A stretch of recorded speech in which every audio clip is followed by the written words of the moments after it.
क्या आपने सोचा है कुछ लोग कल्लू, कुछ लोग दूधिया, कुछ लोग चिंदी, मतलब एक आइलैंड पर हाथी जैसे तो दूसरे पर हड्डी जैसे। सब इंसान है मगर इतनी ज्यादा वैरायटी क्यों? देखो, किसी भी जीव का रंग रूप उसके जीवन शैली पर निर्धारित होता है। हिमालय की वजह से यहाँ ठंडी रहती है मगर धूप ज्यादा पड़ती है। बर्फ की चमकीली रोशनी से बचने के लिए इनकी आंखें छोटी हो चुकी है। भारतीयों के शरीर में बाल ज्यादा होते हैं क्योंकि साउथ एशिया में वातावरण बहुत ज्यादा ऊपर नीचे होता है। यहाँ बाल शरीर के तापमान को संतुलित करता है। आपके शरीर का क्या और कैसा आकार होगा ये आपके अलावा आपके पूर्वजों का खान पान, जीवन शैली और शारीरिक गतिविधियों पर निर्धारित होता है। हमारे देश के ज्यादातर हिस्सों में जितनी यूवी रेज गिरती है उसके मुताबिक हमारा रंग ऐसा होना चाहिए। अगर आपका गोरा है तो आपके पूर्वजों में कोई बाहर से रहा होगा, आपका पता नहीं, लेकिन आपके पूर्वजों को एक साथ बहुत सारी भाषाएं आती थी। अगर आपने नोटिस किया हो, बरसात के दौरान एक अजीब सी मिट्टी की सुगंध आती है। वो असलियत में मिट्टी की नहीं, बैक्टीरिया की सुगंध होती है। गर्मी पड़ने पर मिट्टी में रहने वाले ये बैक्टीरिया एक रसायन पैदा करते हैं। बरसात की बूंद जैसे ही मिट्टी में गिरती है वैसे ही सूखा रसायन उड़कर भीगे हवा में मिल जाता है और वही सुगंध आपकी नाक तक पहुंचती है। क्या आपने सोचा है घर बनाते वक्त ईंट पर पानी क्यों डाली जाती है? हाँ, कुछ और भी डाला जा सकता है। पानी से धूल मिट्टी तो साफ होती है मगर भीगा हुआ ईंट कंस्ट्रक्शन के दौरान सीमेंट के मिक्सचर में से पानी नहीं सोखता, जिससे सीमेंट धीमे धीमे सूखकर एकदम कठोर हो जाता है। अगर आप किसी पुराने महल या किले में गए हो तो वहाँ आपको आज के मुताबिक एकदम छोटे छोटे ईंट दिखते होंगे। ऐसा इसलिए क्योंकि 1784 में अंग्रेजों की सरकार ने कानून बदलकर हर ईंट पर टैक्स लगाना शुरू कर दिया था, जिससे निर्माताओं ने ईंट को इतना बड़ा बनाया कि वो टूटे भी ना और टैक्स भी कम लगे। अगर आपने कभी बरसात का पानी इकट्ठा किया है तो उसमें आपको रेत के कण नजर आते होंगे। ये कोई रेत नहीं, ये अंतरिक्ष से आए कण होते हैं। जब पानी भाप बनकर ऊपर जाता है तब ऊपर के ठंडे वातावरण की वजह से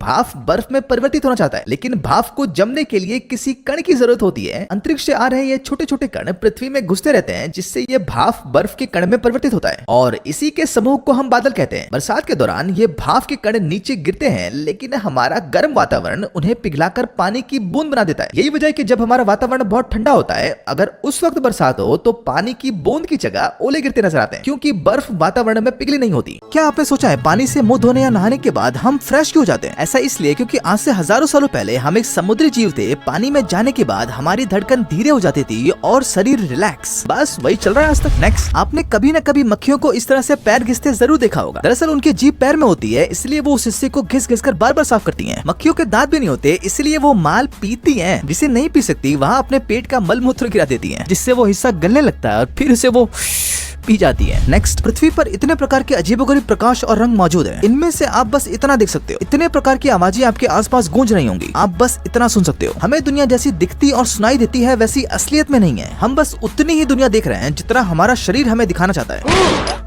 क्या कुत्ता काटने के बाद इंजेक्शन ना लगवाने पर हम भी भौंकने लग जाएंगे? देखो, कुत्ते के मुंह में रेबीज वायरस होते हैं जो इंसानों के शरीर में घुसने के बाद वो इंसानी दिमाग में जाकर बिना आपको नुकसान पहुंचाए बहुत धीरे धीरे अपनी जनसंख्या बढ़ाते हैं, ताकि आपके इम्यून सिस्टम को पता न चले। जनसंख्या ज्यादा होते ही ये तेजी से आपके दिमाग के रास्ते पूरे शरीर में फैलकर हमला करते हैं और उस वक्त आपका शरीर इनसे लड़ नहीं पाता। ये वायरस सबसे पहले आपके थूक में अपनी जनसंख्या बढ़ाता है, आपको पानी से डरने पर मजबूर करता है ताकि आप इसे घोट न जाओ, आपको गुस्सा दिलाता है ताकि आप किसी और को काट लो और वो वहाँ भी घुस सके। इस स्थिति में कोई भी वैक्सीन काम नहीं करती और कुछ ही दिनों में उस व्यक्ति की नैया पार जाती है। तो अगर कुत्ता काटे तो तुरंत इंजेक्शन घुसवाओ, वरना बाद में काय चिल्लाओ। पुराने जमाने में राजा महाराजाओं के लिए हजारों प्रकार के व्यंजन बनते थे, जिसमें आइसक्रीम और देसी पुड़िया भी शामिल थी। लेकिन जिस राजा का महल रेगिस्तान में होगा उसके लिए आइसक्रीम कैसे बनती होगी? कहीं बावर्ची के चीनी का तो कमाल नहीं था। देखो, उस वक्त रेगिस्तान में याक्चल नामक चीज बनाई जाती थी, जो गोबर, मिट्टी, बकरी के बाल, सड़े हुए अंडे से ये कटा हुआ अंडा बनता था। रेगिस्तान में मौजूद पहाड़ के ऊपर बरसात के दौरान राजा पानी जमा करवाते थे। दिन के वक्त रेगिस्तान में भयंकर गर्मी होती है, लेकिन रात के वक्त मौसम चिल्लम चिल माइनस में चला जाता है। इस ठंडे पानी और बर्फ को जमीन में बने नाले से इस स्थान में पहुंचाया जाता था, जिससे ये जगह फ्रीज की तरह काम करती थी।